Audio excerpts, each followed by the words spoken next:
দর্শক শ্রোতা, আপনাদের সবাইকে স্বাগত জানিয়ে শুরু করছি দেশ টেলিভিশনের ব্যবসা বাণিজ্য বিষয়ক নিয়মিত আলোচনা অনুষ্ঠান বিজনেস টাইমস।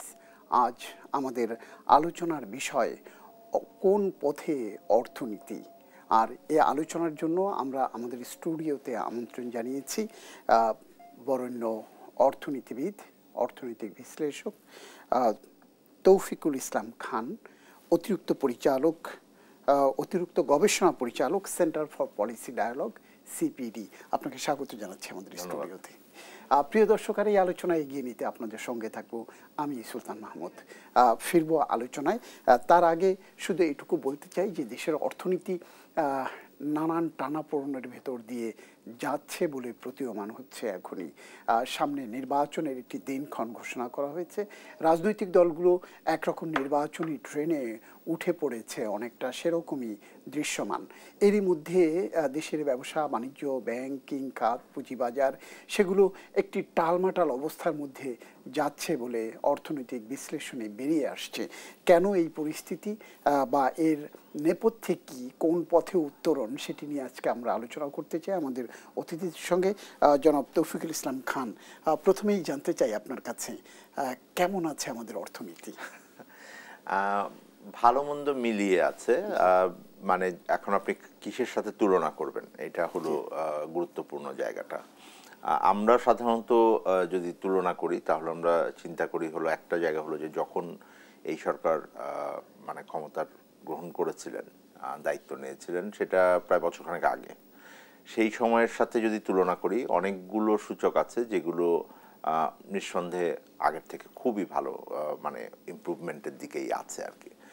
কতগুলো জায়গায় আমি বলবো মেরামতের কাজ হচ্ছে, আবার কতগুলো জায়গায় আপনার হয়তো সেই অর্থে অতটা উন্নতি হয় নাই। এইটা ফলে স্বাভাবিকভাবে অর্থনীতি চাপে আছে। দ্বিতীয় আর একটা ভাবে আমরা আলাপ করতে পারি, সেটা হলো যে এই যে ইতিবাচক পরিবর্তনটা, এটা টেকসই হবে কিনা এবং কোন কোন জায়গায় এটা আটকে আছে যেটার কারণে এটা টেকসই থাকবে কিনা। আসলে যদি আমরা সেইভাবে বলি, যখন 1 বছর আগে প্রায় বা কিছু বেশি সময় অন্তর্বর্তীকালীন সরকার দায়িত্বটা নিলেন, অর্থনীতি পরিস্থিতি বেশ খারাপ ছিল আমাদের। তখন যদি আপনি চিন্তা করে দেখেন, আমার রিজার্ভ খুবই কমে গেছিল, আমার বিনিময় হার যেটা খুবই চাপের ভিতরে ছিল, আমাদের তখন মানে এক্সপোর্টের সিচুয়েশন অত বেশি ভালো ছিল না, আমাদের ব্যালেন্স অফ পেমেন্টের তো ট্রাবল ছিল বলে এটা পুরোটা আসছে, আমাদের মূল্যস্ফীতি খুবই একটা উচ্চ পর্যায়ে ছিল, আমাদের কর আদায় হচ্ছিল না, আমাদের ব্যয় করার মতন যথেষ্ট পরিমাণ আর্থিক সক্ষমতা নাই। সব মিলিয়ে একটা তো বড় ব্যবস্থা। তার ভিতরে ছিল যে প্রাতিষ্ঠানিক কতগুলো জায়গা, না তার মধ্যে একটা ছিল ব্যাংক। ব্যাংকের পরিস্থিতি খারাপ ছিল। ওভারঅল যে সুশাসনের বিষয় আছে, এটা নিয়ে বড় প্রশ্নের সম্মুখীন ছিলাম। এবং বিগত সরকারও তখন কিন্তু এই অর্থনৈতিক পরিস্থিতির ভিতরেই কিন্তু আসলে IMF এর ঋণের ভিতরে গিয়ে ঢুকেছিল। তো তখন ওই মেরামতের কাজটা তখনই কিছু কিছু শুরু হচ্ছিল, কিন্তু ঠিকমতো শুরু হয় নাই। গত 1 বছরে কয়েকটি জায়গায় তো ইমপ্রুভমেন্ট হয়েছে। একটা তো নিঃসন্দেহে রিজার্ভ বিল্ড আপ হয়েছে, সেই অর্থে আমাদের মানে রেমিটেন্স একটা বড় হেল্প করেছে।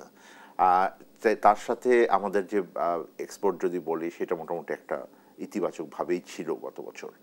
এই বছরে এসে কিন্তু আবার দেখবেন যে আপনি গত 3 মাসে এটা গত অর্থ বছরের তুলনায় একটু নেতিবাচক আছে। ওভারঅল এখনো পজিটিভ আছে, কিন্তু আমি যেটা বলি সেটা হলো যে গত বছরের জুলাই মাসটা তো খারাপ ছিল, ওইখানে একটা বড় গ্রোথ আমার এই বছর হয়েছিল।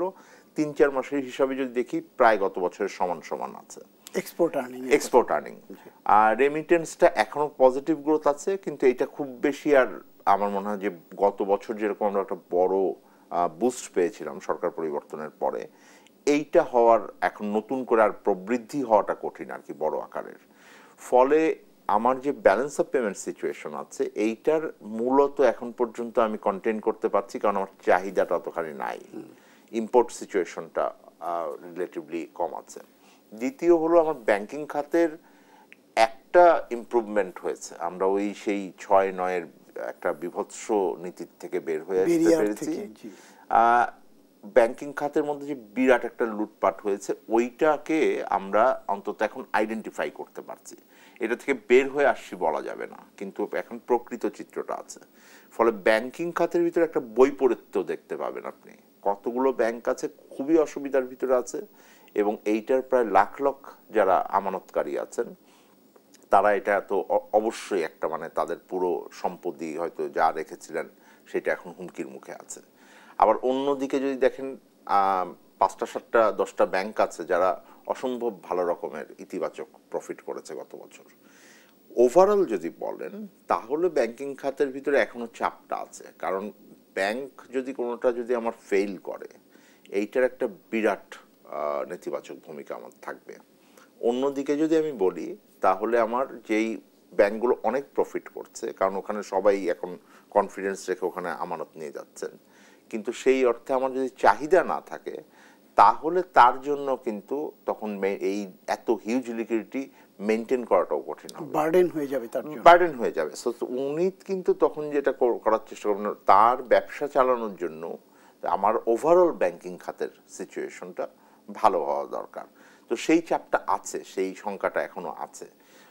জেনারেলি হলো যে আমার ব্যাংকিং খাতের এখনো পর্যন্ত যেই খারাপ ঋণের পরিমাণ আছে এটা অ্যাপ্রক্সিমেটলি এখন মানে 4 লাখ 4.5 লাখ কোটি টাকা। এটা সম্ভবত জুনের ফিগারটা এখনো বোধহয় আসে নাই, আসলে হয়তো এটা 5 লাখ কোটি টাকা ছাড়িয়ে যাবে। অনেকেই ধারণা করছেন এন্ড অফ দিস ইয়ার যদি সবগুলো ব্যাংকের যদি আমরা ফরেন্সিক অডিটটা করি, আশঙ্কা হলো যে এটা প্রায় 6 লক্ষ কোটি টাকার মতো হয়ে যেতে পারে। এবং তখন আপনি টোটাল আমার যে ব্যাংকিং খাতের আমার যে ঋণ প্রবাহ আছে তার আমরা ধারণা করছি মানে এখনো পর্যন্ত এটা 20-25% ভিতরে আছে, কিন্তু এটা 30% মতন হয়ে যাবে যে খারাপ ঋণের পরিমাণ। এটা অনেক বেশি, অনেক অনেক বেশি, এটা যদি তার থেকে বেশি না হয়। সবচাইতে গুরুত্বপূর্ণ হলো যে ব্যাংকগুলোর খারাপ ঋণ হয়েছে এই ঋণগুলোর ভিতরে আর ফেরত পাওয়াটা কঠিন। মানে খারাপ ঋণ তো দুভাবে হয়, যে আপনি কাউকে ঋণ দিয়েছেন উনি ব্যবসা করতে পারে নাই, সো আপনাকে টাকা রিটার্ন করতে পারছে না, কিন্তু এইটা তো সরাসরি একটা লুটপাট হয়েছে। সো এইটার থেকে রিটার্ন পাওয়াটা কঠিন। ফেরত পাওয়াটা কেন কঠিন হবে? কঠিন হবে কারণ হলো যে এটা আসলে তো এটা একভাবে চুরি করে নিয়ে যাওয়া হয়েছে, এটা আর কোনো ইনভেস্টমেন্টই আর মানে এটা কি ঋণের সংজ্ঞার মধ্যে পড়ে? ঋণের সংজ্ঞা পড়ে না, কারণ আমি যদি টাকাটা নিয়ে যদি আমি চলে যাই বা ওটাকে পারপাসে ইনভেস্ট না করি আমি তো রিটার্ন দেওয়ার ক্ষমতা থাকবে না। দ্বিতীয় যেটা আছে যে যদি ধরেন অপরাধগুলো চিহ্নিত হয়, এখন অনেকগুলো স্ক্যাম বের হয়ে আসছে, মামলা হয়েছে, এইটার একটা লম্বা দীর্ঘসূত্রিতা আছে। আপনি চাইলেই ওখান থেকে ক্রোক করে নিয়ে বিক্রি করে কিছুটা হলেও আপনি ফেরত নিতে পারবেন তা হয়তো না। অনেক টাকা পাচার হয়ে গেছে, টাকা পাচারের যেটা হয়েছে যেটুকু এখন পর্যন্ত হয়তো প্রমাণ পাচ্ছেন সেগুলোও কেসের ভিতর দিয়ে যাবে, এটা একটা লম্বা সময়ের বিষয়। ফেরত আসলে হয়তো এটার পুরোটা তো আর রিকভারি হবে না, এটার খুবই একটা অংশ ফেরত পাবে। আমি তো আশা করি যে মোট ঋণ যেটুকু খারাপ হয়েছে তার হয়তো একটা ভালো অংশ অন্তত উদ্ধার করা যেন যায় দীর্ঘমেয়াদে হলেও, কিন্তু সেটা একদম পুরোটা হবে তা তো না। না, কত পার্সেন্ট আপনি আশা করছেন? এইটা এখন বলা খুব কঠিন, এটা এখন বলা খুবই কঠিন। প্রসেসটা কি হতে পারে? প্রসেস একটা হলো যে কিছু সম্পদ তো দেশে আছে। ইন্টারন্যাশনাল প্র্যাকটিসটা কি? ইন্টারন্যাশনাল প্র্যাকটিস হলো যেটা বাইরে চলে গেছে, সেইখানে প্র্যাকটিসটার স্টেপগুলো একটু লম্বা। বাংলাদেশ নিজেও কিন্তু টাকা ফেরত পেয়েছে, বাংলাদেশ টাকা ফেরতও দিয়েছে।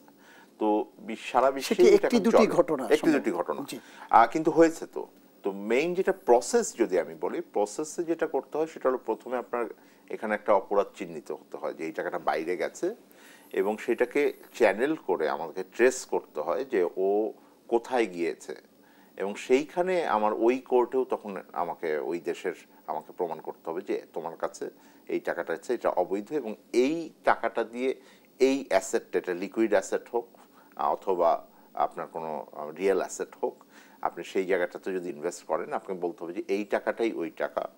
অ্যান্ড দেন ওই ক্লেমটা যদি ওই গভর্নমেন্ট মানে ওই অ্যাকসেপ্ট করে, কোর্ট যদি এটাকে অ্যাকসেপ্ট করে, তখন সে এটাকে ওই টাকাটা লিকুইড করে আপনাকে ফেরত দেওয়ার প্রসেস তৈরি করবেন। সো আপনি দেখেন যে বাংলাদেশের রিজার্ভের চুরি তো একদম কনফার্ম চুরি, রাইট? এবং ওইটাকে কিছুটা ট্রেসও করা গেছে, এখান থেকে টাকা কোথায় গেছে, ওখানে কিভাবে ব্যবহার হয়েছে, তারপরেও কিন্তু এখন আমরা ফেরত পুরোটা পাই নাই। হ্যাঁ, পাওয়াটা কঠিন হচ্ছে, এবং এটা লিকুইড অ্যাসেট। সো এটা ডিফিকাল্ট হবে, আমি পুরোটা পাওয়াটা ডিফিকাল্ট হবে, কিন্তু এটার অংশ বিশেষটা যেন অন্তত থাকে। সবচাইতে গুরুত্বপূর্ণ বোধ হয় যে এটা যদি আমরা তৈরি করতে পারি তাহলে একটা সুশাসনের কনফিডেন্স সেক্টরের ভিতরে আনতে হবে, এইটা হলো মোস্ট ইম্পর্টেন্ট থিং। বাট এর ভিতরে যেটা হয়েছে যে এই পুরো অর্থনৈতিক টানাপোড়েনের ভিতরে আপনার অর্থনীতি কিন্তু চাপের ভিতরে আছে। আমার প্রবৃদ্ধি এখন বেশ নিম্ন অবস্থায় আছে। সবচাইতে গুরুত্বপূর্ণ হলো আমার যে কর্মসংস্থান পরিস্থিতি, এইটা অনেক খারাপ আছে। মানে আমরা বিবিএস বাংলাদেশ পরিসংখ্যান ব্যুরো যেটা অফিসিয়াল তথ্য দেয়, ওনারা গত জুলাই থেকে ডিসেম্বর 2024 সালের কথা বলছি, যে তথ্যটা ওনারা দিয়েছেন তাতে আমরা দেখেছি যে তার আগের যে জুলাই ডিসেম্বরের যে পিরিয়ড 2023 সালের, তার থেকে প্রায় 21 লক্ষ চাকরি কমে গেছে। একটা বড় সমস্যা হলো 2025 সালের কোনো তথ্যপাত্র আর সংগ্রহ করা হচ্ছে না। এটা আমাদের কাছে খুবই অবাক লেগেছে যে এই যেই ধরনের একটা পরিবর্তনের ভিতর দিয়ে গেলাম, এবং অবশ্যই রাজনৈতিক অনেক ধরনের বিষয় আছে, কিন্তু অর্থনীতি একটা গুরুত্বপূর্ণ ভূমিকা রেখেছে। এবং আন্দোলনের মানে শেষ আন্দোলনের সূত্রপাত যেটা, সেটা হলো কর্মসংস্থান সম্পর্কিতই। আমরা যারা অর্থনীতি নিয়ে কাজ করি অন্তত আমাদের হয়তো বলতে পারে যে বায়াস আপনারা, কিন্তু আসলে সত্যি অর্থে মানুষের কাছে যদি যান, মানুষ তো নিজের কাজের জায়গা খুঁজে, তাদের কর্মসংস্থান পরিস্থিতিটা কি আছে এবং সেইটা অনুযায়ী আমি নীতি তৈরি করব, এইটাই আমাদের কাছে একটা সরকারের কাছে অ্যাসপিরেশন ছিল। না, তাহলে আপনি যেটি বলছিলেন যে কর্মসংস্থানের এই জায়গাটা 2025-এ একেবারে আড়ালে চলে যাচ্ছে, কারণটা কি? কারণ হলো তথ্যপাত্র নাই। কিন্তু আমরা এখন ধরেন বিভিন্ন জায়গা থেকে শুনছি যে ক্লেম করছেন ব্যবসায়ীরা যে কারখানা বন্ধ হয়ে যাচ্ছে, সো কর্মসংস্থান পরিস্থিতি আরো চাপের ভিতরে আছে, ইনফর্মাল অনেক চাকরি বেড়ে গেছে, আপনি দেখবেন যে সবাই রিক্সা নিয়ে বের হয়ে গেছেন আনতে। তো এই পরিস্থিতিটা আমাদের অর্থনীতির জন্য যে খুব ভালো পরিস্থিতিতে আছে এটা তো বলা যাবে না। ধন্যবাদ জনাব তৌফিকুল ইসলাম খান। আমরা আবার আসবো আলোচনায়। প্রিয় দর্শক, নীতি হচ্ছে একটি বিজ্ঞাপন বিরতি। বিরতির পর ফের আমরা আবার আমাদের অতিথিদের সঙ্গে আলোচনায় ফিরব। সে পর্যন্ত আমাদের সঙ্গেই থাকুন।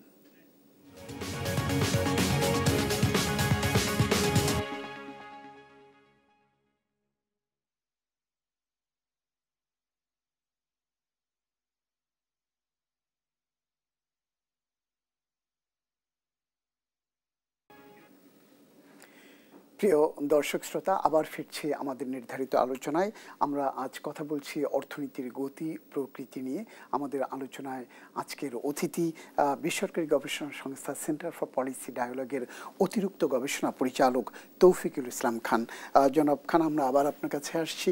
আসলে আপনি যে কর্মসংস্থানের কথা বলছিলেন, কর্মসংস্থান এবং মূল্যস্ফীতি, এই দুটি আমাদেরকে খুব ভাবিয়ে তুলেছে। আসলে আমাদের এই ভাবনাটা, জনমানুষের যে দুশ্চিন্তার জায়গাটা, কতটা যৌক্তিক?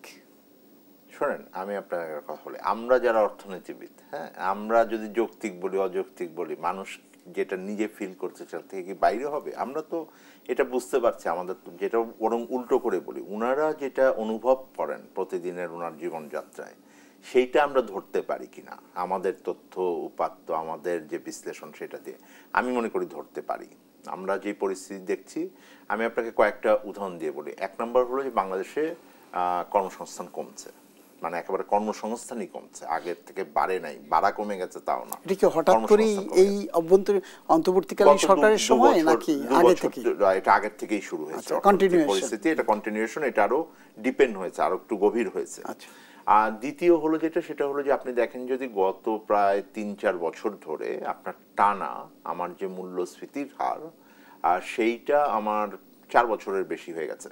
মূল্যস্ফীতির হার আমার মজুরি বাড়ার হার, যেটা গড় মজুরি বাড়ার হারের থেকে অনেক বেশি, মানে প্রায় ধরেন 3-4% বেশি এটা স্প্রেড আছে। তার অর্থ হলো যে প্রকৃত আয় যেটা, মানে ক্রয় ক্ষমতা যেটা আমরা সাধারণ মানুষের, এটা কমছে। তো সেই ক্রয় ক্ষমতা যদি কমতে থাকে তাহলে তার জীবনযাত্রার উপরে চাপ বাড়ছে। এইটা অব্যাহতভাবে কিন্তু আছে। এই অর্থনৈতিক পরিস্থিতি যতটুকু ভালো হয়েছে, মূল্যস্ফীতি কিছুটা কমে এসছে, কিন্তু এখনো কিন্তু ওই আপনার মজুরি বাড়ার যে গতি, তার থেকে আরো উপরে আছে, জীবনযাত্রার ব্যয়টা আরো বেশি। হ্যাঁ, প্রতি এভরিডে, প্রতি মাসে সাধারণ মানুষ যারা মজুরির ভিতরে থাকেন, তাদের জন্য এটা অতিরিক্ত চাপের হয়ে দাঁড়াচ্ছে। তখন ওনারা কিভাবে তাহলে অ্যাডজাস্ট করছেন? ওনারা নিঃসন্দেহে আমি যেটা বুঝি সেটা হলো যে ওনারা কিছু জায়গায় খরচ কমানোর চেষ্টা করেছেন। সেটা কই কমাবেন? কেউ হয়তো তার সঞ্চয় কমিয়েছেন, কেউ তার যে আগের সঞ্চয় ছিল এটা হয়তো ভেঙেছেন, কেউ হয়তো কোনো জায়গায় একটা বিনিয়োগ করতেন, এটা আর করা যাবে না, শিক্ষায় কমাচ্ছেন, স্বাস্থ্যে কমাচ্ছেন। আরও যারা নিচে যাচ্ছেন তারা হয়তো যে খাবারটা খেতে পারতেন সেই খাবারটা খাচ্ছেন না, যে জিনিসটা কিনতে পারতেন ওটা কিনতে পারতেন না। এই অ্যাডজাস্টমেন্ট কিন্তু ৩-৪ বছর ধরে চলছে। এখন হঠাৎ যখন একটা চাপ হয়, এর আগে ধরেন বন্যা হয় বা হঠাৎ করে ২-৩ মাসের জন্য কোনো একটা চাপ হয়, এইটা হয়তো বাংলাদেশের একটা বড় অংশের মানুষ এটাকে একটা সামাল দিয়ে নিতে পারেন, কিছু মানুষ এটা ভালনারেবল থাকেন। এইটা তো দীর্ঘ সময় ধরে কঠিন হয়ে যাচ্ছে মানুষের জন্য। এবং এইটার চিত্রটা আপনারা বলছেন যে সম্প্রতি এক গবেষণাও আসছে যে আমার সম্ভবত দারিদ্র্যের হারও বেড়ে গেছে এবং অনেকগুলো মানুষ দারিদ্র্য সীমার খুব উপরে থাকেন, এদের খুবই দুর্বল অবস্থার ভিতরে আছেন। হ্যাঁ, দ্বিতীয় হলো যে এটার যে মধ্যমেয়াদী একটা প্রভাব আছে, যে উনি আজকে যেই শিক্ষাটা ওনার মানে বাংলাদেশের মানুষ একটা বড় দেখবেন হলো যে উনি একটা সামাজিক উত্তরণ চান, আমরা সোশ্যাল মোবিলিটি বলি অর্থনীতির ভাষায়। অর্থাৎ হলো আমি আমার পরের প্রজন্মকে ভালো শিক্ষা দিয়ে ওনার যে দক্ষতা বাড়াতে চাই, ওনার আর্নিংটা বাড়াতে চাই, ওই তার মাধ্যমে তাদের অবস্থানটা পুরো পরিবারটাই হয়তো লিফট করবে ভবিষ্যতে গিয়ে। সো শিক্ষায় তারা কিন্তু আমাদের যেহেতু দেশের শিক্ষা পরিস্থিতি বেশি ভালো না, প্রত্যেকে টিউশনই করান, একটা ভালো স্কুলে দিতে চান, সরকারি নর্মাল স্কুল না দিয়ে ইংলিশ মিডিয়ামে পড়ান বা আরও নিচে যারা আছেন তারা টিউশনই করাচ্ছেন। আপনি দেখবেন একদম গ্রামেও গিয়েও একটা পরের প্রজন্মকে টিউশনই করাচ্ছেন। তারা আবার গিয়ে যখন শিক্ষিত হচ্ছেন চাকরি পাচ্ছেন না। আপনি যত শিক্ষিত হবেন আপনার কাজ না পাওয়ার পরিমাণ বেশি, মানে শিক্ষিত বেকারের পরিমাণ প্রায় 1/3। এটা অনেক বড় কিন্তু। এবং এরা কিন্তু ঢাকা বিশ্ববিদ্যালয়ের শিক্ষার্থী না, এরা হলো আমার যে আসলে যে বিভিন্ন ঢাকার বাইরে বিভিন্ন প্রত্যন্ত এলাকায় যে ডিগ্রি কলেজগুলো হয়েছে, যে আপনার মানে জাতীয় বিশ্ববিদ্যালয় কলেজ হয়েছে, এখান থেকে কিন্তু এই অংশটা বেশি, হয়তো বড় যে বিশ্ববিদ্যালয়ের কথা বলি তার থেকে না। তো সামাজিক উত্তরণের জায়গাটা কঠিন হয়ে যাচ্ছে। এবং সরকারের পক্ষ থেকে যে এদেরকে যে একটু সমর্থন দেওয়ার জন্য যতগুলো কার্যক্রম আছে, ওই ট্রাক সেলের কথা আপনারা বলেছেন, ফ্যামিলি কার্ডের কথা বলেছেন, সামাজিক নিরাপত্তা বেষ্টনী, এইটার ভেতরে এক তো হলো এখনো আগের দুর্বলতাটা রয়ে গেছে, সুশাসনের সমস্যা, তারা কার্ড বাতিল করে দিয়েছেন, নতুন করে কার্ড আনাটা সময় লাগছে, এমনকি স্কুল ফিডিং প্রোগ্রাম 3-4 মাস হয়ে গেছে চালু করতে পারেন নাই।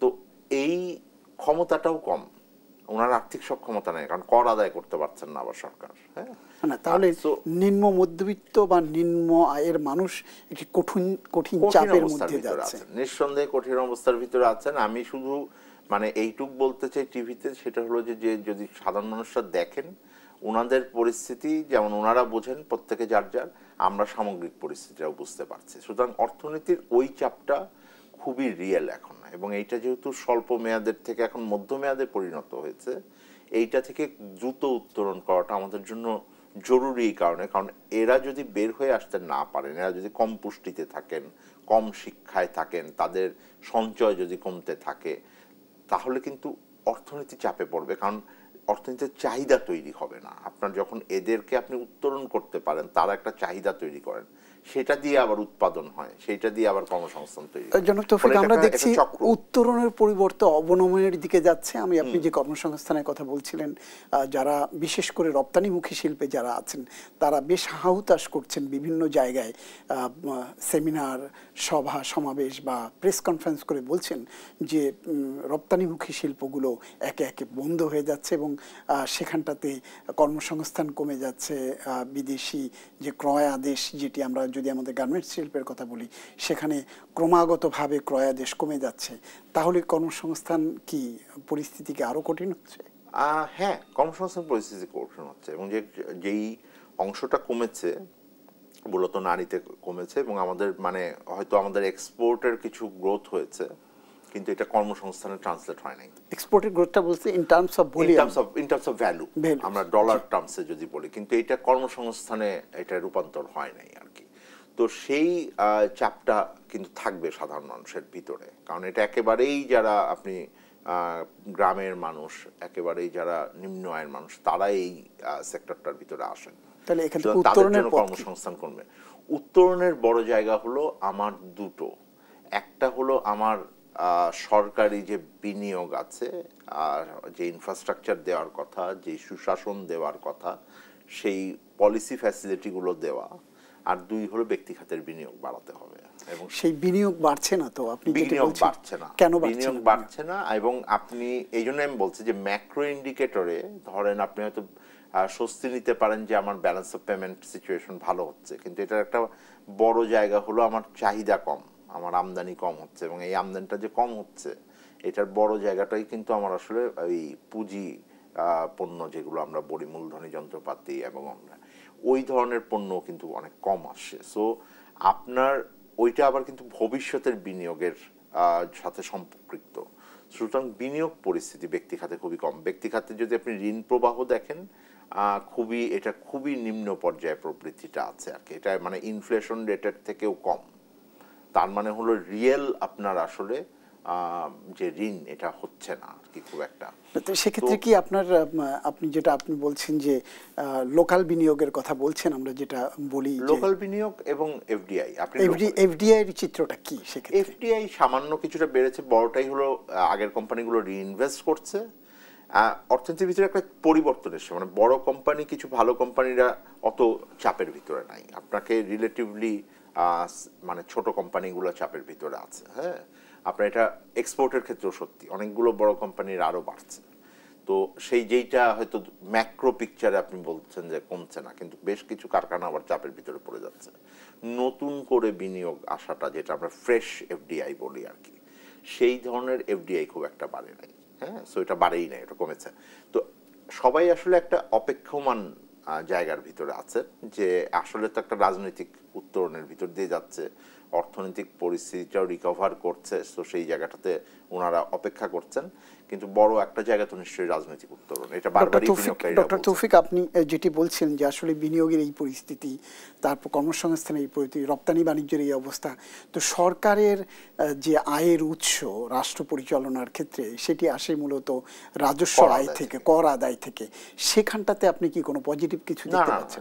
এটাই আমি বলছিলাম যে কর আদায় বেড়েছে, কিন্তু খুবই কম। মানে টার্গেটের থেকে তো এখন আলোচনাই করা যায় না। আমরা প্রথম যেটা চেয়েছিলাম সরকারের কাছ থেকে, যেহেতু এটা আমরা দীর্ঘদিন ধরে, আমরা 10-15 বছর ধরে আমরা মানে সমালোচনা করেছি, এত উচ্চ পর্যায়ে একটা বাজেট দেওয়া হয়, রেকর্ড বাজেট বলে টোলে, একসময় তো পত্রিকার ভিতরেও হেডলাইন করতো, আমরা এটা খুবই আপত্তি জানাতাম যে কারণ এটা তো বাড়বেই, এটা নিয়ে চিন্তার কিছু নাই। কিন্তু বড় মুশকিলের বাজেট দেওয়া তো বড় কথা না, এটা বাজেট বাস্তবায়নটা একসময় 90% থেকে 95% তো আপনি জানেন, আপনি নিজে যখন সরাসরি এই ধরনের রিপোর্টিং করতেন। তারপরে দেখেন আপনার আমার বয়স বেড়েছে, তার সাথে সাথে এটা কমতে কমতে 80% নিচে চলে এসেছে, 75% কাছাকাছি বাজেট বাস্তবায়ন। এবং সেটাও শেষ পর্যন্ত গিয়ে শেষ কোয়ার্টারে হয়তো আদায়ও তো হচ্ছে না। মানে আপনার প্রায় 1 লক্ষ কোটি টাকার মতন পার্থক্য থেকে যায়। হ্যাঁ, যেটা আদায় হয় আর যেটা টার্গেট করা হয়। তো এই পার্থক্যগুলো কে আমরা বলেছিলাম যে ঠিক করে একটা সঠিক বাজেট দেন। তো এই বাজেটও কিন্তু একটা সেই একই রকমই 30% প্রবৃদ্ধি হবে। তো বাজেট কর আদায় কিন্তু সেরকম অতখানি হচ্ছে না। তো এইটা খুব একটা হবে না। ফলে সরকারের আবার ব্যয়ের চাপ বাড়ছে বিভিন্ন রকম। এই বছর তো আরো বাড়বে, কারণ নির্বাচন আছে, কিছু জায়গায় ব্যয়ের চাপ আছে। তো সরকারের আর্থিক সক্ষমতা যেটা বলে, সেটা খুব একটা নাই। এর ভিতরে তার ঋণ করার ক্ষমতা কমিয়ে দেয়া, মানে কিছুটা নিজে দিয়েছেন, কিছুটা আইএমএফ এর চাপ আছে। যেমন একটা হলো যে উনি ব্যাংক থেকে খুব ঋণ নিতে পারবেন না, কারণ এটার মূল্যস্ফীতির উপরে আবার চাপ পড়বে, সুতরাং এইটা বন্ধ আছে। এখন নতুন করে যেই আগের সরকারের সময় বিভিন্ন বিদেশি ঋণ নেওয়া হয়েছে, প্রকল্পগুলো খুব উচ্চ পর্যায়ের দামে নেওয়া হয়েছে অতিমূল্যায়িতভাবে, যে কারণে আমরা বৈদেশিক ঋণের ভিতরে আগে যেটা আমরা কখনো ছিলাম না, বাংলাদেশ তার 50 বছরের ইতিহাসে ছিল না, এখন ঋণের চাপে পড়তে যাচ্ছে। যে কারণে আইএমএফ বলছে যে আপনি একটা সার্টেন থ্রেশহোল্ডের উপরে আপনি আর বিদেশি ঋণ নতুন করে নিতে পারবেন না। তো তার অর্থ হলো যে আমার যেই ঋণ নেওয়ার ক্ষমতা, এটাও কমে গেছে। গত অর্থ বছরে কিন্তু একটা বড় অংশ যেটা পেয়েছিলাম, এটাকে আমরা বলি বাজেট সহায়তা, বাজেটারি সাপোর্ট। তো এই বাজেট সহায়তাও কিন্তু এই বছর আস্তে আস্তে কমতে থাকবে। তো সরকারের যে মানে সম্পূর্ণ আর্থিক ক্ষমতা, এটা খুবই রেস্ট্রিন আছে। মানে একটা হলো অর্থনীতি চাপে আছে, রাজনৈতিক অনিশ্চয়তার কারণে নতুন বিনিয়োগ না আসলে এটা থেকে উত্তরণ খুব কঠিন। আর দুই হলো সরকারের যে এই পরিস্থিতিকে সামাল দেওয়ার জন্য যে সাপোর্ট করার ক্ষমতা সেটাও খুবই সীমিত। সংকুচিত হচ্ছে। জনাব তৌফিক, আমরা আবার ফিরবো আলোচনায়, তার আগে একটা বিজ্ঞাপন বিরতি। প্রিয় দর্শক, নিতে হচ্ছে আরও একটি বিজ্ঞাপন বিরতি। বিরতির পর ফিরবো আবার আমাদের অতিথিকে সঙ্গে নিয়ে। সে পর্যন্ত আমাদের সাথেই থাকুন।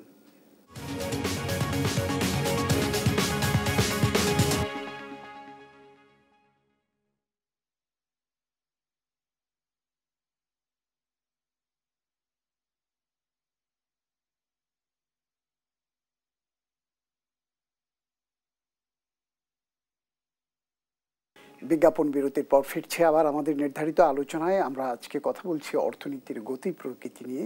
আর আজকে আমাদের সাথে আলোচনায় রয়েছেন সেন্টার ফর পলিসি ডায়ালগের অতিরিক্ত গবেষণা পরিচালক তৌফিকুল ইসলাম খান। জনাব তৌফিকুল ইসলাম খান, আমরা যে বিষয় নিয়ে কথা বলছিলাম তার সাথে আরেকটি বিষয় আমরা একটু যুক্ত করতে চাই। সেটি হচ্ছে, আপনি এর আগের আলোচনায় বলেছেন যে নির্বাচন এখন নির্বাচনের পথে অনেকটা হাঁটছে সরকার, বা রাজনৈতিক দলগুলোও সেদিকে হাঁটছে। এরই মধ্যে আপনি যে তথ্যগুলো দিলেন বিভিন্ন শাখা প্রশাখায়, অর্থনীতি একটি চাপের মধ্যে পড়েছে। এই জায়গা থেকে সামনে নির্বাচন, পরিস্থিতি কোন দিকে, উত্তরণ না সংকট, কোন পথে এগোচ্ছে? রাজনৈতিক পরিস্থিতি তো আবার চাপের ভিতরে আছে, এখন তো আবার অনিশ্চয়তা। ধরেন মানে আমরা তো একটা ফেব্রুয়ারি মোটামুটি একটা সময় নির্ধারণ হয়েছিল ৩-৪ মাস আগের কথা যদি বলেন, এখন আবার কিন্তু আর একটা মানে অনিশ্চয়তার ভিতরে আছে আজকে পর্যন্ত অন্তত আমরা যখন কথা বলছি। তো সেইটার থেকে তো একটা রাজনৈতিক উত্তরণটা আগে দরকার। রাজনৈতিক ট্রানজিশনটা এই জন্য ইম্পর্টেন্ট কারণ নতুন বিনিয়োগের কারীরা নিঃসন্দেহে এটা অপেক্ষা করছে, যে বিনিয়োগকারীরা সরাসরি বলছেন। এমনকি ধরেন যে আইএমএফ এর সাথে যে চুক্তি আছে, আইএমএফও নাকি বলেছেন, আমরা শুনেছি যে ওনারা নির্বাচিত সরকারকে পরের ট্রান্স দিবেন। সো ওনারাও একটা পলিসি কন্টিনিউটি আমরা যেটাকে বলি, যে ধারাবাহিকতা ওনারা চান।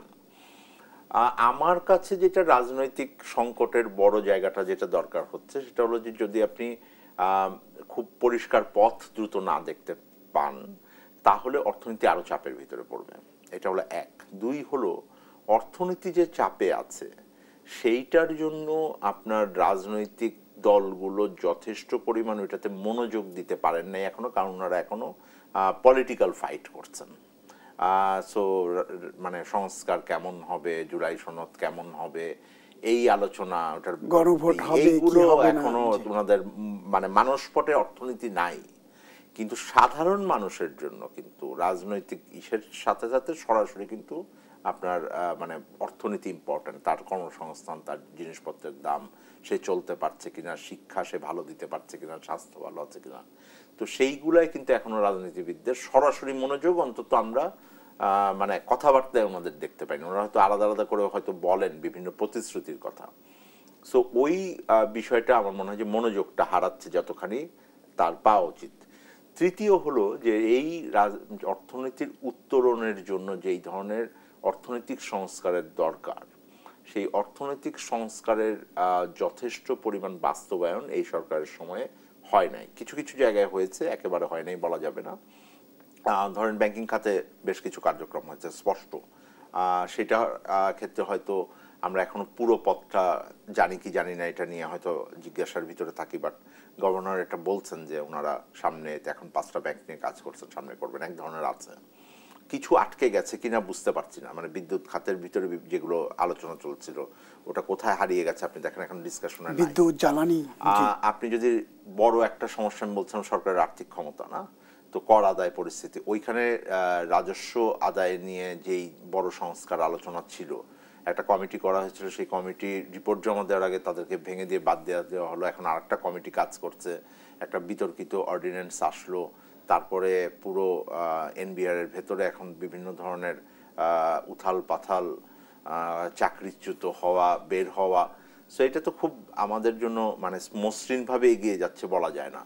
বিনিয়োগের জন্য যে একটা বড় সংস্কারের প্রতিশ্রুতি ছিল যে আমরা ওয়ান স্টপ সার্ভিস এবং এইটা করতে পারবো, বছরখানেক হয়ে গেল কিন্তু এটা মানে যেই প্রেজেন্টেশন দেখে সবাই মুগ্ধ হয়েছিলেন সেই প্রেজেন্টেশনের থেকে এখন আউটকাম এসছে কিনা যদি বলা হয় তাহলে হয়তো একেবারে আসে নাই এটা বলা যাবে না, কিন্তু যেই ডিজায়ার্ড আউটকামটা ডেলিভার করার কথা উনি বলেছিলেন, আপনার মনে আছে প্রায় 1 বছর আগে একটা 8-9 মাস আগে তো একটা প্রেজেন্টেশন যেটা দেওয়া হলো, একটা কনফারেন্স করা হলো।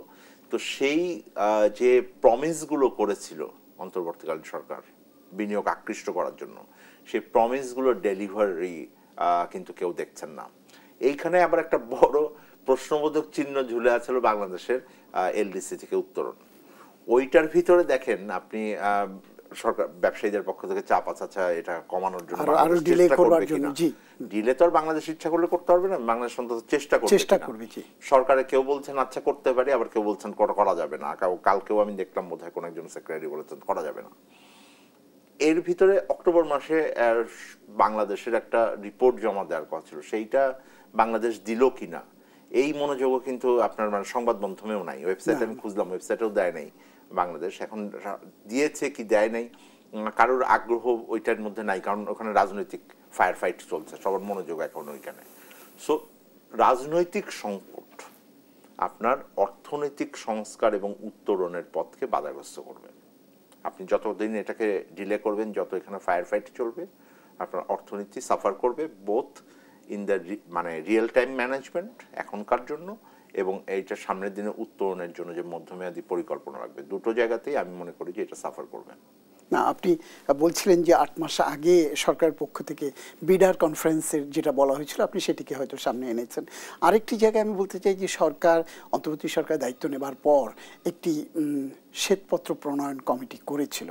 সেই শ্বেতপত্র প্রণয়ন কমিটি থেকেও অনেকগুলো সরকারকে ইন্ডিকেটর তৈরি করে দিয়েছিল বা দিক নির্দেশনা দিয়েছিল, সুপারিশ দিয়েছিল।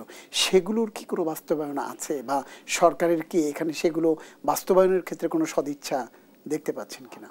কিছু কিছু হয়েছে, একেবারে হয়নি। আমি কেউ যদি বলে যে কিছু হয়নি তা বলা যাবে না, যথেষ্ট হয় নাই। আমরা যতখানি চেয়েছিলাম, কারণ ওই শ্বেতপত্র প্রণয়নের সাথে আমি নিজে জড়িত ছিলাম, ফলে আমার পুরোটাই জানা আছে। ওখানে কতগুলো বিষয় যেমন বলছিলাম, আমি দু একটা সাধারণ উদাহরণ দিই যে আমরা বলছেন 2 বছরের জন্য একটা অর্থনীতির উত্তরণের প্ল্যান করেন। কারণ হলো যে আপনাকে বের হতে হবে। তো এই নতুন সরকার আসলে ওনারা দায়িত্ব নিলেও ওনাদের কিছুদিন লাগবে নিজের করে পরিকল্পনা করতে। ওটা করা হয়নি। আমরা চেয়েছিলাম যে একটা বাংলাদেশের ডেভেলপমেন্টের জন্য একটা করে আপনি অর্থায়নগুলোকে আনেন, কারণ দেখেন আপনি এখন যে অন্যান্য জায়গা থেকে অর্থায়ন পাওয়াটা কঠিন হবে। তো ওই রকম অনেকগুলো জায়গা ছিল। একটা ছোট ছোট করে বললে বড় একটা সমস্যার জায়গা ছিল হলো বাংলাদেশের যে প্রজেক্টগুলো হচ্ছিল এটা অতিমূল্যায়িত হয়েছে, এখানে দুর্নীতি হয়েছে, আমরা সবাই বলি। তো এইটার একটা রিভিউ করার কথা আমরা বলেছিলাম এবং একটা পারফরম্যান্স এক্সারসাইজ করার কথা বলেছিলাম। কারণ অনেক সময় হয় কি, এটা প্রজেক্ট যখন নেওয়া হয় প্রিসিডিং সাইট করা হয় যে আগের প্রজেক্টে এই ধরেন এই মোবাইল ফোনটা এত টাকা ছিল, আমি এখন এই মোবাইল ফোনটা এত টাকায় কিনছি। তো আগেরটা যদি অতি মূল্যায়িত থাকে, ওইটাকে যদি আপনি কারেক্ট না করেন, তাহলে আপনার পরেরটা যখন নতুন ইভেন্ট অতি মূল্যায়িত হয়ে যাবে। তো এই ধরনের জায়গাগুলো তো কারেক্টনেসের দরকার আছে সামনের দিনে। তো ওইটা হয় নাই। আমি শুধু শ্বেতপত্রের কথাই বলবো না, আমি একটা টাস্ক ফোর্স কমিটিও করা হয়েছিল অর্থনীতির জন্য, সেইটাও আরো অনেকগুলো প্রস্তাব ছিল, সেইগুলোও মানে হয় নাই, হবে কিনা সেটাও আমরা জানি না। ধরেন ডেটার জন্য একটা কমিটি করা হলো পরিসংখ্যান ঠিক করার জন্য, ওইটার টাস্ক ফোর্সের ডেফিনেটলি আমরা যতখানি চেয়েছিলাম তার তুলনায় ওইটা আমি বলবো যে সব সাইড হয়তো কাভার করে নাই, কিন্তু সুপারিশ তো কিছু আছে। সেইটা সরকার করবে কি করবে না এখন আমরা বুঝতে পারছি না। তো কমিউনিকেশনগুলোও কিন্তু এখনো আপনি যদি কোনো ওনারা সম্ভবত চাইলেও যদি কমিউনিকেট করতে চান, আমার ধারণা আপনার সাংবাদিকরা গিয়েও বলবেন যে ওই রাজনৈতিক ফাইট কি হলো। সো রাজনৈতিক যুদ্ধ, আপনি রাজনৈতিক সংকট বলি, যুদ্ধ বলি, অনিশ্চয়তা বলি, যে শব্দ আপনি ব্যবহার করতে চান আপনি করতে পারেন আপনার মতো, কিন্তু ওই ফাইটটা যতক্ষণ চলছে এইখানে আমরা কেন জানি মনোযোগ দিতে পারছি না। কিন্তু সরকার যখন আপনি বলবেন, সরকার তো একটা বড় অর্গান। সরকার মানে সবাই গিয়ে একটা জায়গায় যদি খেলি আমি, তা তো আর হওয়ার কথা না। যে যার যার দায়িত্বগুলো তো পালন করবেন। ফলে সরকারের যেই অর্গানগুলো ওইটাকে ডিল করছে ডিল করুক, কিন্তু বাকি অর্গানগুলো অন্যান্য জায়গাতে যেন কাজ আগাতে পারেন সেটা যেমন জরুরি, সেইটা রাজনৈতিক দলগুলোর জন্য জরুরি। যে কেউ হয়তো ওখানে ফাইট করছেন, অন দা বিতর্ক করছেন, ওনাদের দর কষাকষি করছেন, ওইটাকে ওনারা সেটেল করছেন, যেই শব্দই ব্যবহার করেন এগেইন, কিন্তু আপনার অর্থনৈতিক দিকেও আমি মনে করি যে রাজনৈতিক দলগুলো বা অর্থনৈতিক সংস্কারের ক্ষেত্রে রাজনৈতিক দলগুলোর যতখানি মনোযোগ থাকার কথা ছিল, এনগেজড হওয়ার কথা ছিল, স্পেস ক্লেম করার দরকার ছিল, সেটা ওনারা করেন নাই। ধন্যবাদ জনাব তৌফিকুল ইসলাম খান আমাদেরকে সময় দেওয়ার জন্য। প্রিয় দর্শক, আলোচনা শেষ করব এখানেই। তার আগে শুধু জানিয়ে রাখছি যে দেশ টেলিভিশনের বিজনেস টাইমস এই অনুষ্ঠানটি সপ্তাহের শনি থেকে বৃহস্পতিবার একই সময় সরাসরি সম্প্রচার হয়ে থাকে। আমাদের সঙ্গে থাকবার জন্য আপনাদের সবাইকে অনেক অনেক ধন্যবাদ জানাচ্ছি আমি সুলতান মাহমুদ, এবং শেষ করছি এখানেই। আল্লাহ হাফেজ।